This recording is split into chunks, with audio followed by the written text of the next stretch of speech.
그러므로 우리 목요일 새벽 예배를 하나님께 올려드리겠습니다.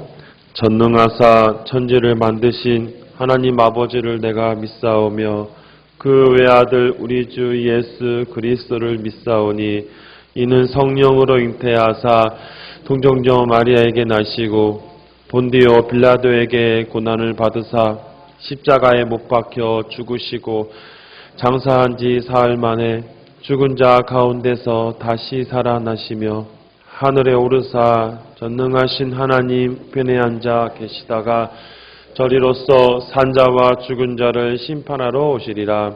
성령을 믿사오며 거룩한 공예와 성도가 서로 교통하는 것과 죄를 사하여 주시는 것과 몸이 다시 사는 것과 영원히 사는 것을 믿사옵나이다. 아멘. 찬송가 382장 너 근심 걱정 말아라 주 너를 지키시리니 찬양 드리겠습니다.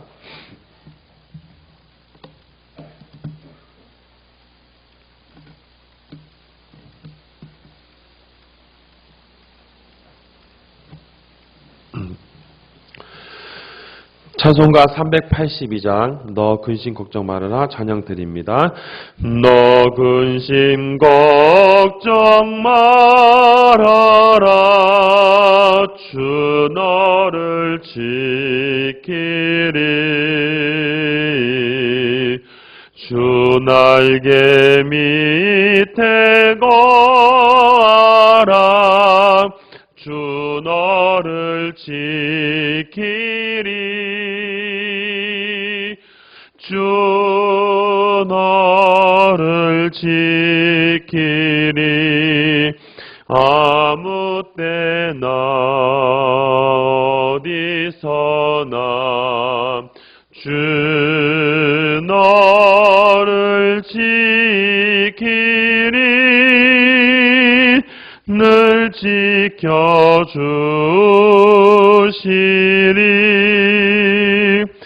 어려워 낙심될 때에 주 너를 지키리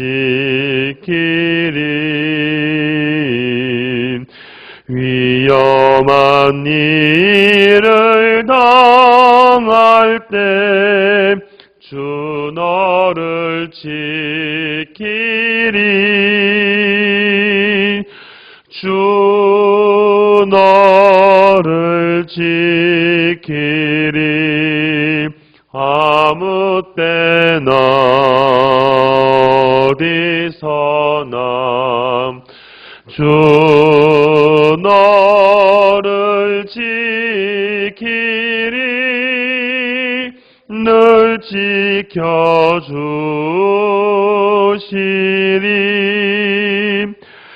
너 쓸 것 미리 너시고 주 너를 지키리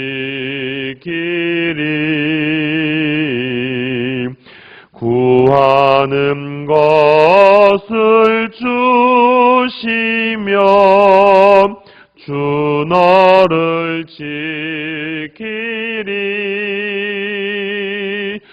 주 너를 지키리 아무 때나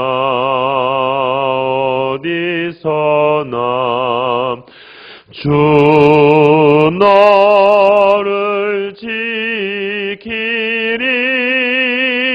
늘 지켜주시리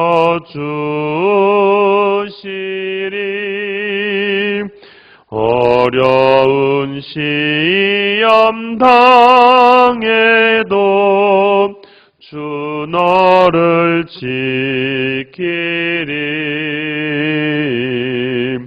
구주의 품에 거하라 주 너를 지키리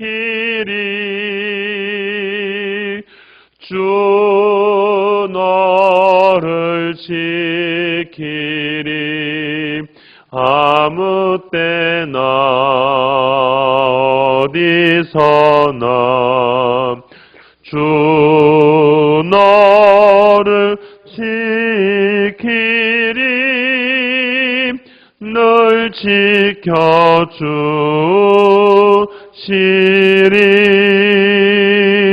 아멘.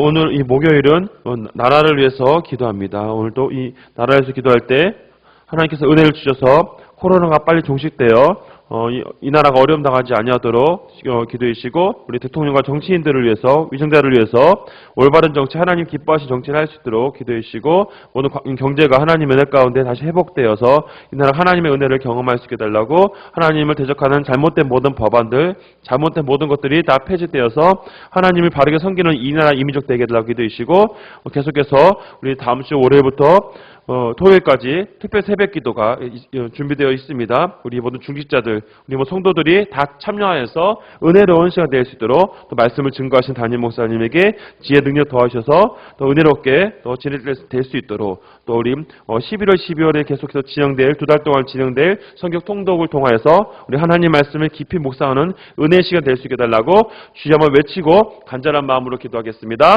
주여, 사랑이 많으신 하나님 아버지, 간절히 간구합니다. 이 시간 목요일은 나라를 위해서 기도합니다.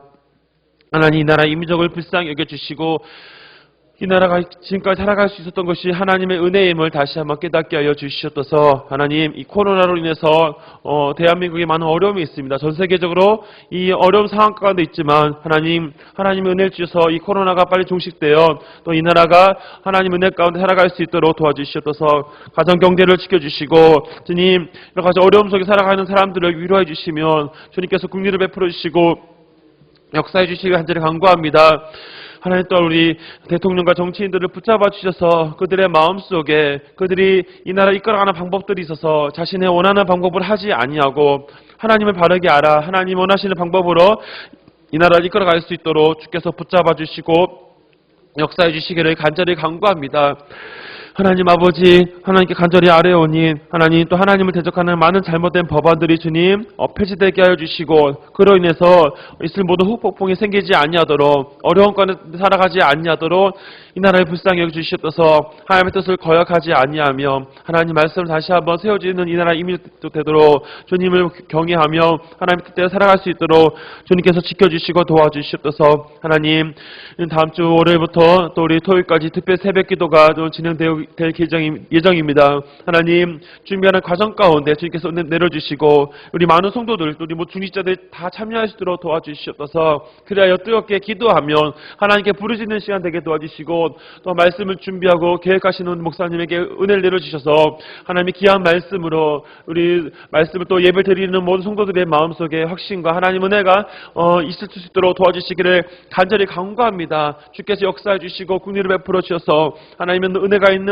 특별 새벽 기도가 될 수 있도록, 많은 인을 참여할 수 있도록 주님 붙잡아 주시고 상황을 열어주시길 간구합니다. 또 주님, 11월 12월에 있을 통독을 통하여서 하나님 말씀을 깊이 생각하며 말씀을 가지고 살아가는 우리 귀한 성도들 될 수 있도록 도와주시고 주님 역사해 주시옵소서. 우리 기도 가운데 역사해 주시고 은혜 내려주실 것을 간절히 믿사오니 주님 붙잡아 주셔서 오늘 하루를도 이 말씀을 다 살아가도록 도와주시기를 간구합니다. 우리 기도 가운데 주님께서 응답하여 주시고 주께서 긍휼을 내려주시기를 간절히 간구하오니 은혜를 내려주시옵소서.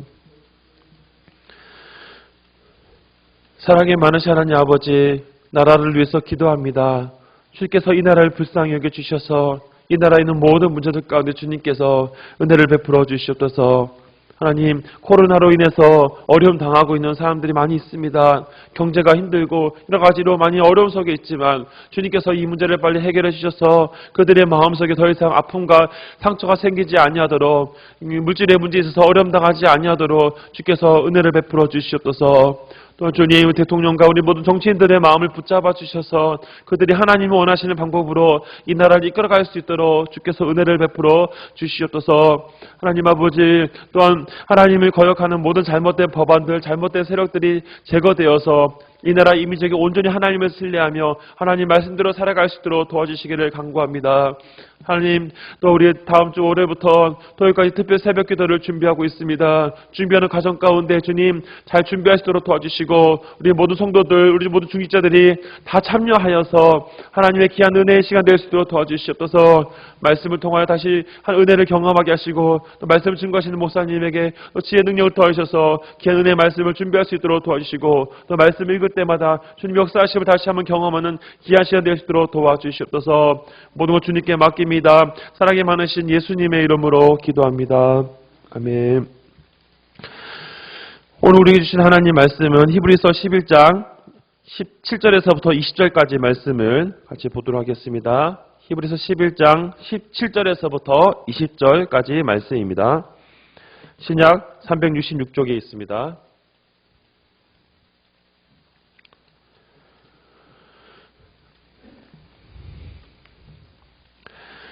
히브리서 11장 17절에서 우리 20절까지 말씀 한 절씩 교독하시고 20절을 합독하겠습니다. 아브라함은 시험 받을 때 믿음으로 이삭을 드렸으니 그는 약속들을 받은 자로 돼 그 외아들을 드렸느니라.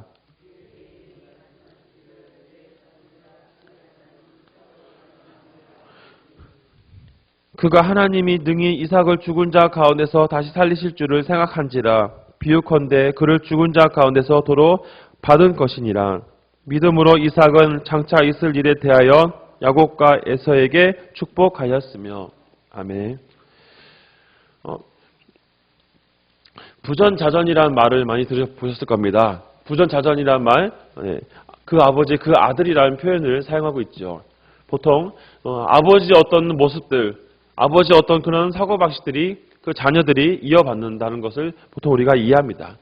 이 부전자전이라는 표현은 긍정적인 의미로 사용될 때도 있지만 부정적인 의미로 사용될 때도 있습니다. 즉 두 가지가 복합적으로 사용되는 것이 이 부전자전의 의미 중에 하나입니다. 우리가 부전자전을 보면서 느끼는 것은 아버지 어떤 그런 상황과 아버지 어떤 그런 모습들을 자녀들이 그대로 이어받으며 살아가는 모습들을 종종 보게 됩니다. 아마 우리 성도들 가정 속에서도 우리 부모님들이나 혹시 자녀들의 모습을 보면 나의 모습이 보여지지 않는가라는 생각들을 할 때가 종종 있습니다. 이처럼 우리의 가정사에서도 이런 모습들이 있지만 성경에 등장하는 인물들 가운데 우리가 어제 살펴봤던 아브라함의 자녀들에게서도 아브라함의 모습들이 동일하게 보여지는 것을 우리가 이해할 수 있습니다. 어제 살펴보았던 아브라함을 통해서도 그의 또 자녀인 이삭의 가정에서도 동일한 모습이 나타나고 있는 것을 보게 되지요. 오늘 모습 속에 보면 이 아브라함의 삶을 통해서 또 우리가 살펴본 것처럼 그 아들 이삭의 모습 속에서도 그가 믿음을 살아가는 모습들을 동일하게 볼 수가 있습니다. 이삭의 모습들 가운데 이삭이 아버지 아브라함과 공통된 모습들을 몇 가지를 살펴보게 됩니다. 첫 번째는 부정적이긴 하지만 그의 행동 가운데 이 창세기 26장에 등장하는 이 이삭이 자신의 아내를 표현할 때 누이라 표현하는 장면이 어쩜 그렇게 아버지의 모습과 동일한지 모를 정도로 똑같은 모습을 보여줍니다. 창세기 12장과 20장에 등장하는 이 아브라함이 자신의 아내를 누이로 속였던 이 부분들이 이삭에게 있어서도 동일하게 등장합니다. 창세기 26장에 보면 하나님이 이삭에게도 얘기하는 장면이 있죠. 애굽으로 가지 말라. 내가 지시한 땅으로 가라라는 표현들이 있습니다. 그랄에 정착하는 이 이삭의 모습 가운데 이삭이 사람들을 통하여서 이런 얘기를 듣습니다. 저 여자는 누구입니까? 라는 말을 들었을 때 이삭은 당당하게 자신의 아내라고 얘기한 것이 아니라 누이라는 표현을 사용하고 있다는 것이죠. 그 이유는 동일한 모습이었습니다. 사람들이 나를 죽이고 아내에 대해 어떤 잘못된 것을 행할까 봐 하는 두려움이 그에게 엄습했던 것이죠. 그로 인해서 그는 자신의 아내와 또다시 누이라고 하는 그런 어떻게 보면 부부 관계가 거의 파괴되는 그 모습들을 보게 되어집니다. 근데 이런 장면들이 얼마 가지 못하는 것을 동일하게 보게 되죠. 그 그랄 왕, 블레셋의 그랄 왕이었 지역에 통치하고 있는 이 아비멜렉이 한 장면을 보게 됩니다. 바로 이삭이 자신의 아내 리브가를 껴안는 장면을 보게 되면서 이것이 누이가 아니고 아내라 사실을 알게 되면서 이삭에게 이 사실에 대해서 이의를 제기하는 모습들을 보게 되죠. 보통의 모습이면 분명 이삭은 거짓말을 하였기 때문에 분명한 대가를 지불해야 되는데도 불구하고 독특한 은혜를 경험하게 됩니다. 아비멜렉이 이제 그 이삭의 아내 리브가를 보호하는 장면들이 등장하죠. 그 어떤 사람도 이삭의 아내 리브가에게 함부로 해야 할 경우 그에 대해서 처벌을 행하겠다는 장면들을 보여주는 것이 느껴집니다. 이것은 다시 말하면 아브라함에게 있었던 그 장면에서도 어떤 내용들은 다를 수 있을지 모르지만 의미들은 같다는 겁니다. 아브라함이 그렇지 실수하고 잘못된 부분들 하나님께서 다시 한번 은혜를 베풀어 주셔서 아브라함이 그 가정 깨어지지 아니하고 지켜주신 장면들을 보게 되는 것이죠. 마찬가지로 이삭도 역시 자신의 연약한 부분들, 아버지로부터 이어왔던 그런 잘못된 부분들이 있었지만 역시 그가 이런 부분들로 인해서 무너지는 것이 아니라 또다시 하나님의 은혜를 경험하는 장면들을 보게 되어집니다. 또한 이처럼 이 아브라함에 이어서 이삭의 삶 가운데 공통된 부분들은 그가 역시 믿음으로 살아가는 장면들이 있다는 겁니다. 그 역시 아브라함으로부터 하나님의 부르심을 받아서 그 친척 아비집을 떠나 하나님 지시한 땅으로 가라라는 의미 속에서도 이삭 역시 하나님의 말씀에 순종한 장면들을 보게 되어지지요. 이 아비멜렉 이 사건 이후에 그가 이제 우물을 파는 장면이 있어서도 그는 여러 가지 어려움을 겪게 됩니다. 그가 땅을 그가 파는 그 순간 바로 물이 나오는 그런 일들을 경험하지요. 그때마다 지역 사람들에게 그 우물을 다 빼앗깁니다. 하지만 하나님께서는 이삭에게 은혜를 주시기로 약속하셨기 때문에 이삭이 파는 그 곳곳마다 그 물이 나오는 은혜들을 경험하는 것을 볼 수 있습니다. 이것은 이삭이 어떤 능력이 있어서 그런 것이 아니라 하나님께서 이삭을 통해 행하실 하나님의 은혜가 있음을 다시 한번 보여주는 장면이죠. 이삭을 통해서 하나님은 다시 그 아브라함에 하신 약속들을 이어가시겠다는 모습들을 우리에게 보여줍니다. 오늘 우리가 살펴보는 17절에서 20절이라는 짧은 구절 속에서 하나님이 이삭을 통해 행하시는 장면들을 몇 가지 살펴보고자 합니다. 본문에 등장하는 17절에 보면 어제 우리 살펴봤던 내용과 동일한 내용이지요. 내용 속에서 하나님께서는 아브라함의 이 믿음의 계열을 이어가는 사람으로서 그 외아들 이삭을 설명하고 있습니다. 근데 여기서 우리가 알고 있는 여호와 이레, 바로 그 아들 이삭을 번제로 드리는 이 사건을 통해서 우리가 한 가지를 유추해 볼 수 있습니다. 그것은 비록 아들 이삭이 죽지는 않았지만, 죽임을 당하지는 않았지만 그가 희생 제물이 되었다는 것이죠. 그가 외아들로서 하나님을 위해서 하나님의 명령에 따라서 희생 제물이 되었다는 것을 보여줍니다. 이것은 하나의 상징적인 의미로서 바로 희생 제물이 되어 주셨던 예수님을 우리가 한번 생각해 볼 수 있는 것이죠. 물론 이삭을 예수님과 비교하는 것은 말이 되지 않습니다. 하지만 하나의 상징적인 의미로서 이해할 수 있다는 겁니다. 또한 18절에 보면 이런 표현들이 있습니다. 내 자손이라 칭할 자는 이삭으로 말미암음이라 라고 기록되어 있는 것이죠. 여기서 아브라함의 이 자손은 이삭으로 칭해졌다는 의미가 자칫 이삭 외에 다른 것은 자식이 아니라는 의미로 또 얘기하는 것은 아닙니다. 아브라함에게는 이스마엘을 비롯해서 몇몇 자식이 있습니다. 그러나 하나님께서 언약 후손의 자손으로서 결정하시고 계획한 사람은 바로 이삭이었다는 것을 얘기하는 것이죠. 그러니까 언약의 축복의 통로가 되는 사람은 이삭인데 우리가 알다시피 이스마엘이 태어난 것은 오직 하나님의 뜻이 아니라 바로 아브람, 사라, 즉 그들의 인간적인 판단에 의해서 되어졌다는 것을 단적으로 이해할 수 있습니다. 히브리서 기자는 이 부분을 분명하게 언급하면서 그 언약의 자손이 바로 이삭을 통해서 이루어지게 되어진다 라는 것들을 18절을 통해서 연결시켜서 설명하는 것이죠. 19절에서도 이 부분을 계속해서 이어집니다. 19절에 보시면 하나님이 능히 이삭을 죽은 자 가운데서 다시 살리실 줄을 생각한지라. 아브라함 이것을 분명히 알았다는 겁니다. 아브라함 창세기에서 이 부분을 다 언급하지는 않았지만 히브리서 기자를 통해서 그는 이삭이 비록 죽는다 할지라도 하나님 그를 살리신 것이라는 것을 분명히 믿고 있었다는 겁니다. 그를 죽은 자 가운데 살리게 하시는 것, 이삭을 통해서 하나님이 반드시 어떤 일을 하실다는 것은 아브라함이 이미 믿음으로 고백하고 있었던 것이죠. 그 믿음의 유산을 이제 이삭이 이어받게 된다는 것입니다. 이어받은 이삭이 바로 20절에 보면 이렇게 고백합니다. 믿음으로 이삭은 장차 있을 일에 대하여 야곱과 에서에게 축복하였으며 라고 기록하고 있죠. 짧은 한 구절 속에서 이삭을 설명할 때 그는 믿음으로 그가 장래일을 준비했다라고 설명하고 있습니다. 장차 장래일에 대해서는 성경 자세한 얘기를 하고 있지 않지만 앞일이 어떤 일이 생길지 모르지만 그것을 믿음으로 준비하고 계획하고 있다는 것을 단적으로 얘기하는 것이죠. 그리고 이삭은 그 믿음으로 앞일을 준비하면서 자신의 자녀들이었던 바로 에서 야곱에게 축복하는 장면들이 히브리서 기자를 통해서 보여집니다. 이 축복의 내용은 창세기에 언급하고 있는데요. 한번 창세기 내용을 한번 우리 새벽의 시간이지만 한번 잠깐 살펴보도록 하겠습니다. 창세기 27장 28절과 29절 말씀에 있는데 한번 같이 창세기를 잠시 넘어오셔서 창세기 27장과 28절 말씀을 같이 한번 보도록 하겠습니다. 39절에 쪽에 있는 창세기 27장 28절과 29절 말씀 같이 한번 읽어보도록 하겠습니다. 창세기 27장 28절과 29절 말씀입니다. 같이 읽겠습니다. 하나님은 하늘의 이슬과 땅의 기름짐이며 풍성한 곡식과 포도주를 내게 주시기를 원하노라.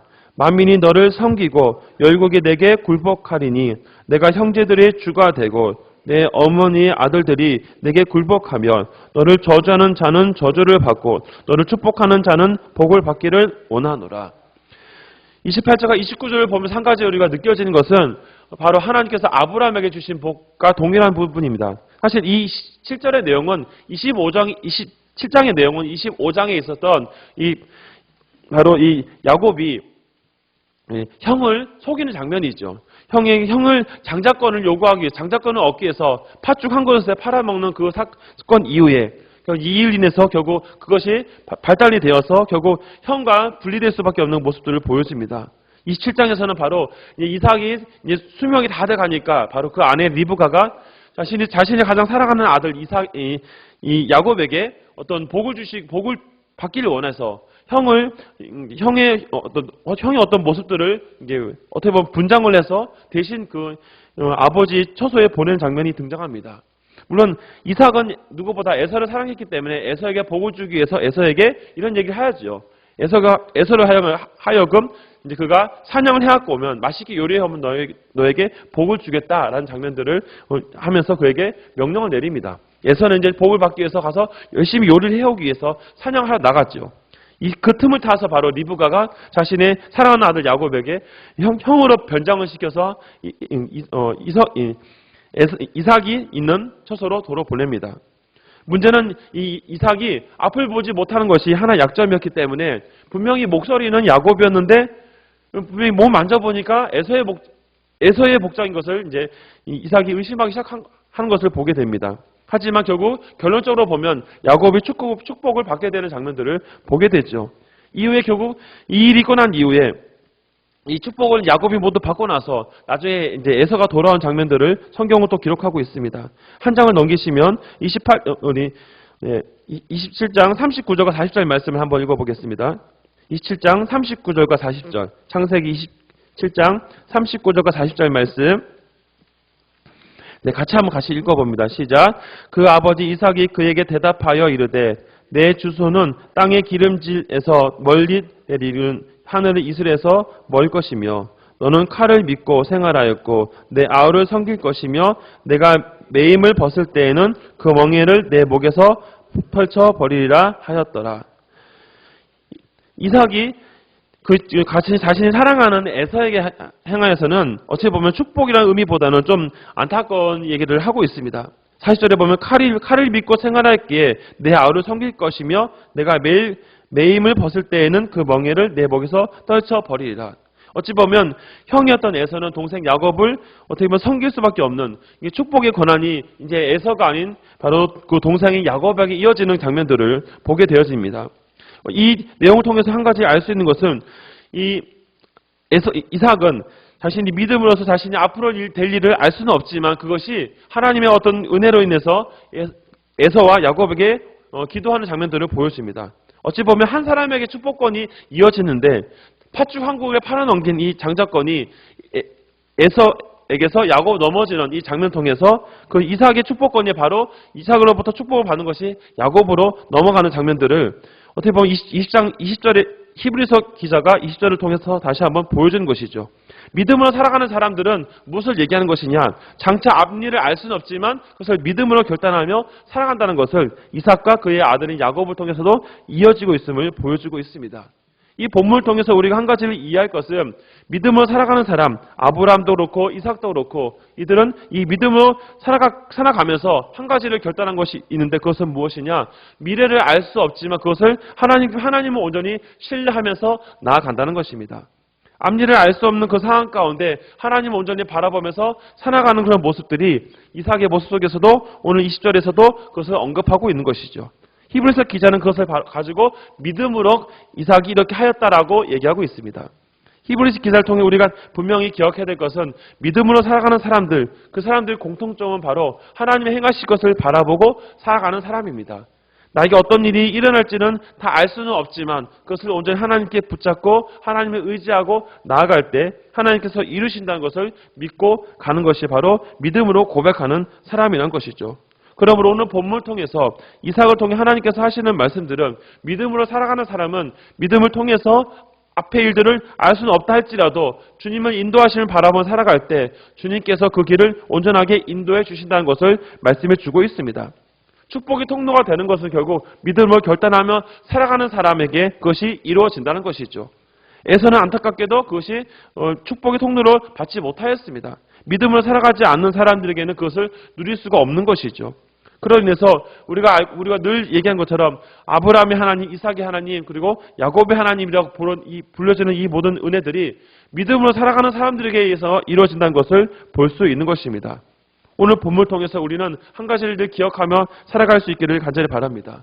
믿음으로 살아가는 사람, 오늘 이삭처럼 이삭은 그 믿음을 통하여서 그가 고백하는 것은 장차 앞의 일을 알 수는 없지만 그것을 믿음으로 그가 자녀들을 축복하는 장면들이 오늘 본문 속에서 기록하고 있다는 겁니다. 오늘 하루를 살아가면서 우리가 우리의 삶을 돌아보면서 우리가 믿음으로 살아갈 때 우리의 내일을 알 수 없지만 그 내일을 주님께 맡기고 살 수 있는 담대함이 바로 믿음을 통해서 이루어질 수 있다는 것을 우리에게 보여주고 있습니다. 사랑하는 성도 여러분, 오늘 하루를 살아가시면서 오늘은 또 어떻게 살아가겠습니까? 오늘 하루도 우리가 오직 믿음으로 살아갈 때 하나님을 온전히 신뢰하는 그 마음으로 살아갈 때 우리의 내일을 우리가 보장받을 수 있다는 것을 다시 한번 생각할 수 있습니다. 한치 앞을 알 수 없는 삶이지만 그 삶 가운데 우리 삶을 돌아보시고 이끌으시는 주님을 온전히 바라보며 살아가는 저와 여러분이 될 수 있기를 주님의 이름으로 부탁드립니다. 기도하겠습니다. 사랑이 많으신 하나님 아버지 간절히 간구합니다. 주님 오늘 말씀을 통해서 이삭 역시 그가 믿음으로 살아가는 장면들을 보여줍니다. 이 사건을 통하여서 그는 앞일을 알 수 없다 할지라도 믿음으로 고백하며 살아가는 사람이었기에 하나님을 신뢰하는 그 믿음을 통해서 그가 하나님의 은혜를 받고 하나님의 위로를 받는 것을 볼 수 있습니다. 장차 앞일을 알 수 없는 것이 우리의 인생이지만 그러므로 우리가 더욱더 바라볼 것은 믿음으로 결단하고 하나님께서 함께 하실 것을 바라볼 때 우리의 마음이 편안하고 안전함을 느낄 수 있습니다. 오늘 하루를 살아가면서 다시 한번 우리 삶을 돌아보면서 우리 역시 믿음으로 오늘도 결단하며 살아가는 오늘 하루의 삶이 되게 하여 주시옵소서. 그래서 우리가 어떤 일을 당한다 할지라도 걱정하거나 두려워하는 것이 아니라 오직 주님이 바라보는 온전한 믿음으로 오늘 하루를 살 수 있도록 주께서 역사하여 주시옵소서. 우리의 모든 삶을 주님께 맡깁니다. 오늘도 결단하며 하나님을 의지하며 살아가오니 주께서 은혜를 내려주셔서 오늘 하루의 삶을 주님께 맡깁니다. 주님 붙잡아 주시옵소서. 감사합니다. 예수님의 이름으로 기도합니다.